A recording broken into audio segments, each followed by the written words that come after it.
আমরা প্রায় ভবিষ্যতের ভয়ে অস্থির হয়ে যাই।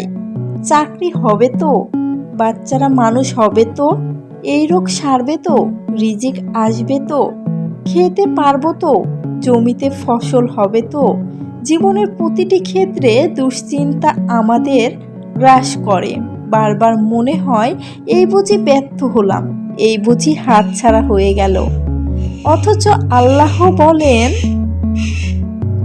নিশ্চয় আল্লাহ তাওয়াক্কুলকারীদের ভালোবাসেন। সূরা আল ইমরান।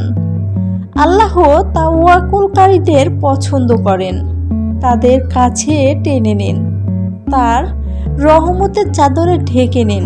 তিনি এই ভালোবাসার কথা বলে বান্দাদেরকে এটাই বলেন, তুমি যদি আমার উপর তাওয়াক্কুল রাখো তাহলে তোমার সাথে কল্যাণ হবে, তোমাদের মনোবাসনা পূরণ হবে, তোমাদের চাওয়া পাওয়া বাস্তবায়িত হবে।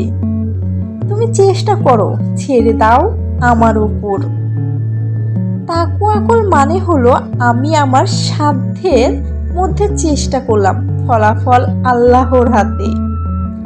যদি তা পেয়ে যাও সেটাও আমার জন্য কল্যাণকর, আর যদি না পাই তাতেও আমার কল্যাণ রয়েছে।